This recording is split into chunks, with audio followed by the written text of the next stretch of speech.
Alright, bonsoir, ici Olivier Gingras et bienvenue à cette troisième capsule de la série Hack ton emploi. Donc dans cette capsule-là, en fait, on va avoir une entrevue de Maxime Jean. Pour ceux qui le connaissent, Maxime a monté le mont Everest, rien de moins. Il en a filmé un documentaire, en fait, puis maintenant, il part filmer des différentes aventures qu'il fait aux quatre coins de la planète et il partage ses expériences en faisant des conférences, entre autres, dans les écoles, dans les carrefours Jeunesse Emploi. Puis ce qui est vraiment intéressant, c'est les parallèles que Maxime fait entre monter une montagne comme le mont Everest ou K2 et également l'atteinte de nos objectifs. Peu importe ce que c'est, ça peut très bien être justement le fait de trouver un emploi qui est à notre hauteur. Dans l'entrevue qu'on va voir avec Maxime, vous allez voir, c'est un peu plus long que les autres capsules qu'on a eues jusqu'à maintenant. Donc, on parle d'une trentaine de minutes. Si vous n'avez pas le temps de l'écouter au complet, c'est pas grave, c'est public. La vidéo est sur YouTube, donc vous pouvez la terminer quand vous le voulez, mais chaque minute va être vraiment intéressante. On va voir ensemble comment attirer des gens, comment rassembler des gens pour accomplir des choses intéressantes puis le fun. On va voir aussi comment on fait pour rester motivé quand ça devient difficile. Et si c'est des conseils qui peuvent fonctionner pour Maxime quand il fait moins 80 en train de monter le mont Everest, je suis certain que dans la vie de tous les jours, c'est des conseils qui peuvent être utiles pour nous aussi. Puis on va voir aussi comment aller chercher des connaissances ou des compétences clés qu'on a besoin quand on n'a pas tout le temps qu'il faudrait. Donc des fois, c'est le fun d'aller de s'inscrire à un cours, par exemple, sur 3 ans ou 5 ans pour aller vraiment profondément dans un sujet ou dans une matière, mais des fois, on n'a pas on n'a pas cette possibilité-là, on n'a pas ce luxe-là. Et donc, comment on fait dans ces moments-là pour aller chercher les connaissances qu'il nous faut, les compétences qu'on veut, mais on va le découvrir ensemble dans cette vidéo-là. Mais juste avant, je tiens à remercier tout le monde qui s'est inscrit pour le webinaire du 22 qui va avoir lieu à 19h. Merci beaucoup, on a des inscriptions de partout au Québec. C'est pas les blagues, il a fallu qu'on trouve une nouvelle plateforme pour hoster le webinaire parce que l'ancienne ne pouvait pas prendre assez de monde par rapport aux inscriptions qu'on a. Il y a les médias, il y a des journaux, il y a des stations radio qui ont repris, qui ont partagé en fait l'activité. Il y a des carrefours jeunesse, des conseillers en fait de différents carrefours jeunesse puis des écoles qui nous ont confirmé leur présence et puis celle de même de leur groupe. Donc merci beaucoup à tout le monde qui vont être là. À vous tous, en fait, c'est super. C'est pour ça qu'on fait tous ces efforts-là avec l'équipe de Hack ton emploi. On a travaillé fort, mais il nous reste encore pas mal de travail pour amener un rendu de qualité et des idées vraiment intéressantes lors de ce webinaire-là. Donc, merci encore. Si vous avez des amis que vous pensez que ça peut intéresser, invitez-les, c'est gratuit. Et si vous n'êtes toujours pas inscrit, ça se passe sur hacktonemploi.com. Vous simplement inscrivez votre courriel et on vous envoie les détails. Sur ce, sans plus tarder, je vous présente Maxime Jean. Donc, bonjour Maxime Jean. Bonjour. Merci d'être avec nous aujourd'hui puis de nous partager un peu de ton temps puis tes expériences. Ça fait plaisir. Donc, est-ce que tu peux nous parler un petit peu un peu où est-ce que tout ça a commencé? Bon, toute cette belle grande aventure-là a débuté à un moment bien précis, c'est-à-dire dans mon ancienne vie, j'étais un directeur de compte entreprise, un banquier pour Desjardins. Et en 2004, je suis allé gravir une montagne qui est la plus haute montagne du monde, qui s'appelle le mont Everest. Fait qu'il y a toujours eu dans ma vie avant et après l'Everest, c'est-à-dire qu'une fois que j'ai grimpé la montagne, bien, ça a changé ma vie. Depuis ce temps-là, je n'ai pas eu le temps de retourner pour Desjardins ou de travailler dans les banques ou quoi que ce soit. J'ai commencé naturellement à grimper des montagnes. J'ai continué à grimper des montagnes. Je suis allé à 4 reprises sur des sommets de plus de 8000 mètres. J'ai fait 3 films pour les grands explorateurs.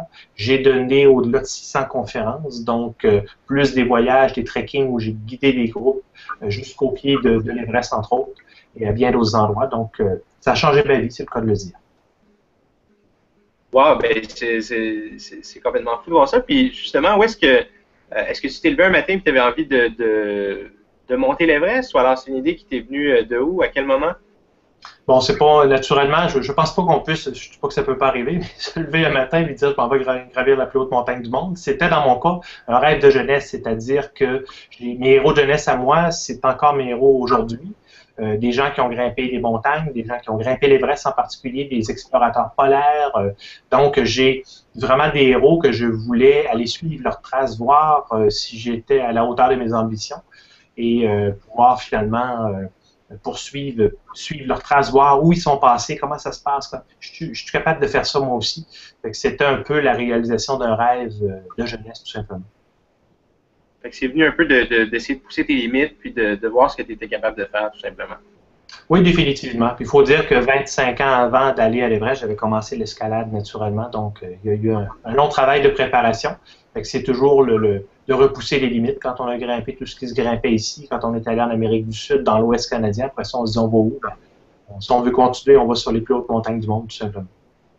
OK, donc ça a été, si on veut, une continuité de choses que tu faisais déjà. L'escalade, 25 ans plus tôt, est-ce qu'il y a eu des plateaux, si on veut, ou des étapes dans cette progression-là? Oui, il y a toujours des étapes. Au début, on fait de l'escalade de rochers ici au Québec. On a un terrain de jeu assez incroyable parce que l'hiver, c'est gelé, donc on a des chutes d'eau qui sont gelées. On peut grimper des cascades de glace, donc en conditions qu'on peut retrouver souvent en haute montagne. Mais ce qui est le fun, c'est qu'on a ça souvent à côté de chez nous, de par la proximité, de par le froid qu'on a ici. Et après ça, les autres étapes, c'est d'aller monter de plus en plus haut, naturellement. Faut pas brûler les étapes. Ça prend une très, très bonne expérience. C'est un gage de survie parce qu'aller grimper à plusieurs reprises à plus de 8000 mètres, si on n'a pas une très grande expérience, les chances de rester là sont très, très fortes. C'est vraiment un cheminement, le cheminement d'une vie, finalement, qui m'a conduit jusqu'à cette montagne. Super, mais c'est intéressant. Mais quand je vois un peu, là, tu parles d'avoir fait des centaines de conférences, de monter des énormes montagnes, tu as fait des documentaires, des films. Est-ce que tout ça, c'était planifié le jour où tu t'es dit, bon, je vais monter une montagne, puis je vais en faire un film, puis ensuite de ça, je vais faire des conférences, ou alors est-ce que ça s'est développé comme ça, puis les portes se sont ouvertes au fur et à mesure? Dans mon cas, c'est un pur hasard parce que je ne me destinais pas ni à être cinéaste, ni à être conférencier. Même pire que ça, quand on était à l'Everest, on a eu des cadeaux de caméras, et des caméras qui nous ont été données, je devrais dire. Puis, au départ, j'étais contre l'idée de faire un film parce qu'un film, ça demande énormément de travail, ça demande beaucoup de temps. Et pendant que tu fais ton film, tu ne grimpes pas, tu ne te concentres pas sur ton but premier qui est d'atteindre le sommet. Et j'ai toujours dit qu'il ne faudrait pas que ce film-là, ces caméras-là, soient entre nous et le sommet. J'avais une petite phrase, qu'il valait mieux avoir une photo de nous autres au sommet qu'un film de nous autres jusqu'à la moitié de la montagne. Ma philosophie. Fait que j'étais contre, mais mon compagnon de cordée, Claude Saint-Hilaire, a insisté énormément pour monter ces caméras-là. Puis heureusement, je le remercie parce qu'aujourd'hui, j'ai non seulement un film de moi et de mon équipe jusqu'au sommet de l'Everest, mais j'ai également trouvé une seconde passion qui est de filmer mes aventures au fil des années. C'est ce que j'ai fait. Ben, c'est super. Puis est-ce que au niveau des conférences, même chose, il y a quelqu'un qui t'a appelé un matin puis on t'a demandé d'aller en faire ou c'est quelque chose que tu as essayé de provoquer? Provoquer, je sais même pas si ça peut se faire. Si tu pars avec l'idée de devenir conférencier avant d'avoir accompli quelque chose, ben peut-être que ça se fait, mais dans mon cas, c'était impossible parce que je ne me destinais pas à ça. Et c'est plus le fait d'avoir accompli quelque chose qui m'a amené, quand je suis revenu, c'est les gens qui m'ont amené vers ça. C'est quelqu'un qui m'a appelé un matin pour me parler d'un programme au gouvernement qui s'appelait le défi de l'entrepreneuriat jeunesse du gouvernement du Québec. C'est le secrétariat à la jeunesse. Il me dit, j'aimerais ça que tu viennes parler aux jeunes d'entrepreneuriat avec ton aventure. Et c'est comme ça que l'aventure est née. Et aujourd'hui, ça fait 10 ans que je donne ces conférences-là. Puis j'ai donné dans d'autres réseaux comme les Grands Explorateurs où on fait des conférences grand public. On remplit des salles de spectacle soir après soir pendant 72 représentations. Les salles sont pleines. 72 jours pratiquement en ligne. C'est tous les soirs qu'on en a. J'ai donné à peu près 600 conférences dans les 10 dernières années, alors que je ne voulais pas du tout devenir conférencier. C'est les gens qui me l'ont demandé, avec ce que j'ai vécu, puis avec les images que j'ai ramenées naturellement. Donc, une chose a amené une autre, si on veut, puis des choses... Ouais. Tout ça parce que je suis allé gravir une montagne qu'on appelle le Mont Everest. Moi, j'y allais dans un but personnel, et finalement, ça m'a amené dans un plan professionnel. Incroyable. Puis est-ce que tu dirais que, parce que tout ça a été déclenché, si on veut, par le Mont Everest, est-ce que dans ce cas-là, tu juges que ce qui a précédé, par exemple, ta carrière à la banque, puis tout ce qui a précédé, c'était inutile dans ce cas-là? Non, parce que le côté le plus difficile d'une ascension, en tout cas du moins dans les plus hautes montagnes du monde, ce n'est pas, dans mon cas à moi, avec l'expérience que j'avais, c'était pas le côté technique de la montagne, c'est loin d'être facile, là, mais c'était le montage financier. Trouver l'argent que ça prend pour aller à l'Everest, ça coûte une fortune. Fait qu'à moins d'être très riche, ce qui n'était pas mon cas, il a fallu trouver des commanditaires et de faire un montage financier de cette expédition-là. Et c'était probablement la partie la plus difficile. En tout cas, du moins, c'est ce que les gens nous disaient tout le temps. Vous n'arriverez jamais à trouver cet argent-là. On parle d'250 000 $ que ça a coûté l'ascension de l'Everest en 2004 pour 3 personnes. les gens nous disaient, vous n'arriverez pas à trouver cet argent-là au Québec. On nous a jamais dit qu'on n'arriverait pas à grimper la montagne. On savait qu'on était prêt pour ça. Mais le montage financier est très difficile. Fait qu'une chance que j'ai été un directeur de compte aux entreprises parce que je n'aurais pas su comment convaincre des entreprises de nous donner autant d'argent pour s'en aller en plus à l'autre bout du monde. On ne fait rien dans la vie pour rien. Tout nous sert.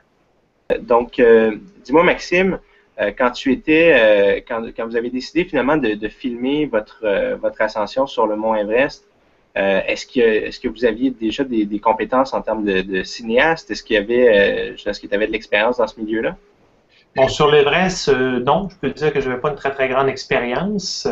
Par contre, on a eu la chance d'avoir des gens de Discovery qui étaient là-bas, Discovery Canada, qui nous ont donné un bon coup de main sur quoi faire, quoi pas faire, comment arranger les choses. On est allé chercher quand même une certaine expertise de ces gens-là. En même temps, on leur a donné un petit coup de main sur d'autres aspects, des fois, pour ce qui est de l'expédition.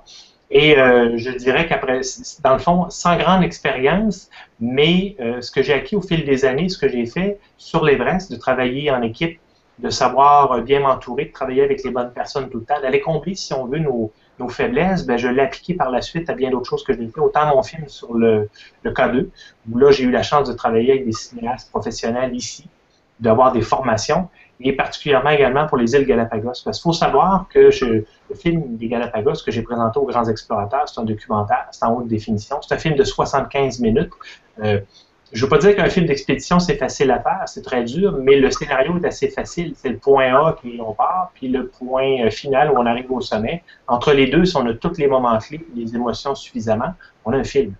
Alors qu'aux îles Galapagos, quand on va là, on tourne quoi? Il y a plein d'îles, il y a plein de choses, il y a plein de sujets. Qu'est-ce qu'on peut faire qui n'a pas été fait? Il a fallu que je me casse beaucoup plus la tête pour le film, parce que là, j'allais là pour faire un film.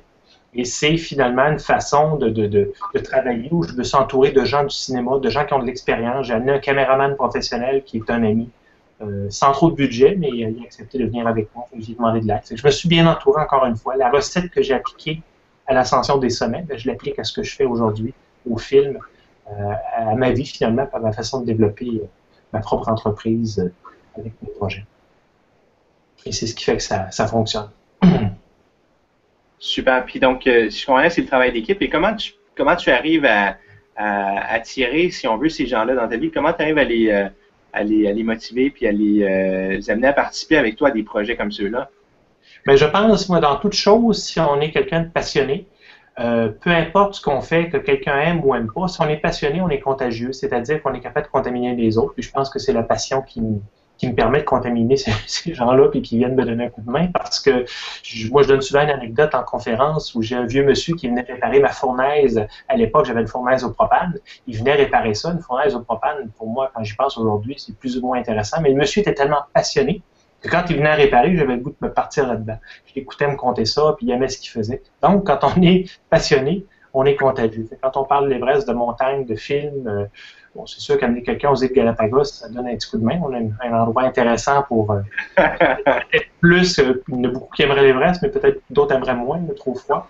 Les îles Galapagos, c'est plus vendeur, mais c'est finalement d'amener les autres dans nos projets, peu importe ce qu'ils sont, puis plus c'est fou d'une certaine façon, puis plus on est passionné dans ce projet-là, ben, plus c'est intriguant aussi. Intéressant. Puis j'imagine que, bon, tu pars aux îles Galapagos où tu choisis d'aller monter l'Everest, même si tu nous parlais qu'il y a eu plusieurs années de préparation, entre autres à tes expériences en escalade, j'imagine qu'il y a une période de préparation qui doit s'intensifier juste avant le départ. Il y a beaucoup de choses à préparer, il y a beaucoup de choses à faire. À quoi ça peut ressembler?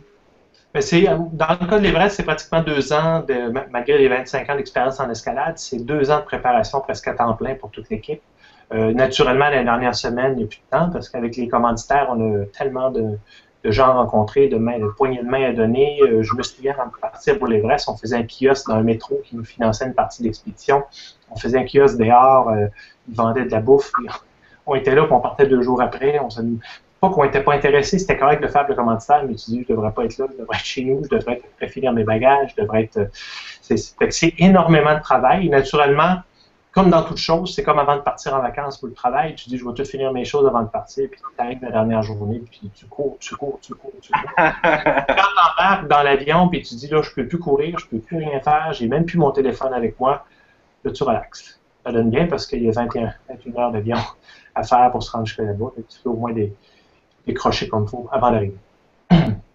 Puis est-ce qu'il y a eu j'imagine que tu as dû rencontrer 2-3 pépins dans ta préparation, puis pour te rendre jusque-là? Des pépins, il y en a beaucoup, c'est sûr. C'est pas tout qui fonctionne comme prévu. C'est pas le budget. On aimerait avoir le budget à 100%. Je me souviens qu'on n'a jamais eu le budget à 100%. On a toujours mis une partie de notre poche, puis c'est correct.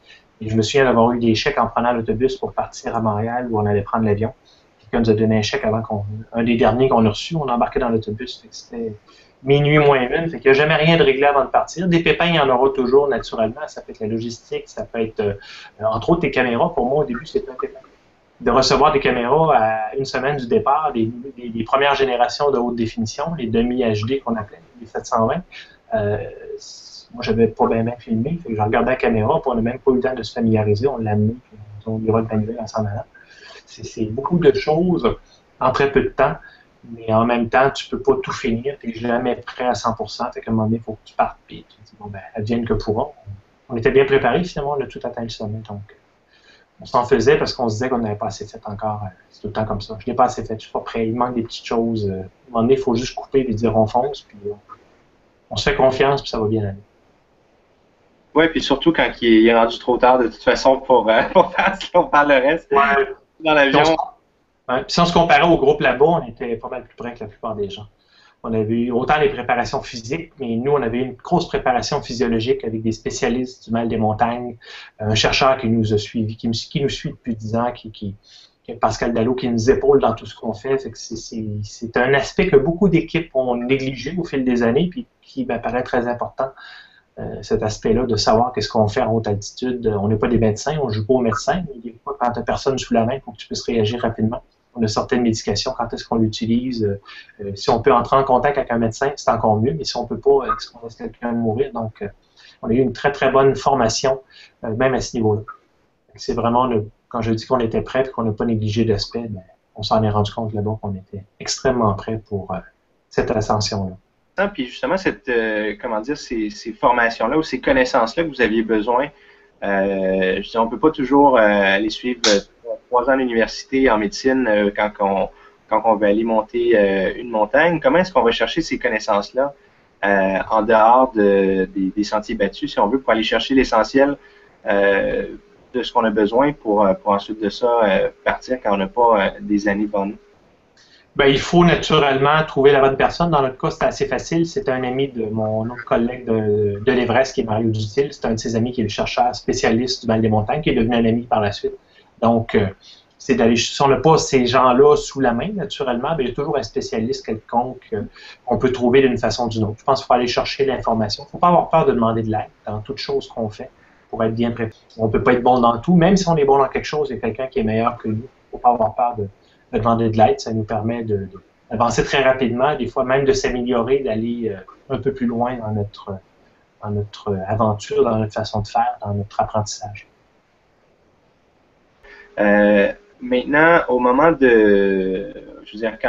où on s'embarque dans des aventures comme ceux-là, il doit arriver des moments plus difficiles. Il y a des moments où on a le goût peut-être de tout laisser tomber ou de passer à d'autres choses. Est-ce que c'est des choses que tu as vécues ou des membres de ton équipe pendant tes différents voyages? Oui, naturellement, à chacune des étapes, c'est chacun un peu notre tour On est là pendant 70 jours. Il peut faire jusqu'à moins 80 degrés Celsius. On mange de la nourriture déshydratée, la nourriture qui est asséchée, procédé de cuisson, enlever l'eau. C'est bon une journée, mais quand on mange pendant des mois, c'est un peu désastreux. Et qu'on ne mange pas ce qu'on voudrait manger, il fait froid, on retourne sur la montagne, on retourne au camp de base parce qu'on fait beaucoup d'allers-retours de plus en plus haut. On redescend toujours au camp de base avant de remonter encore plus haut. Et quand tu redescends au camp de base, c'est toujours une question de comparaison. Si je pars aujourd'hui de ma maison, je m'en vais au camp de base, bon, le confort est so-so, mais si je pars de la montagne et que je redescends au camp de base, ben, c'est le paradis. Là, après ça, il faut que tu te convainques de retourner sur la montagne encore une fois, dans le froid encore une fois. On a tous nos moments de découragement, puis c'est normal, ça fait partie, c'est humain d'avoir des moments de découragement. Ce qu'il faut faire dans ce temps-là, c'est se rappeler pourquoi on est là. On est là pour le sommet, naturellement. Compter sur nos compagnons de cordée. On ne peut pas tous être déprimés au même moment.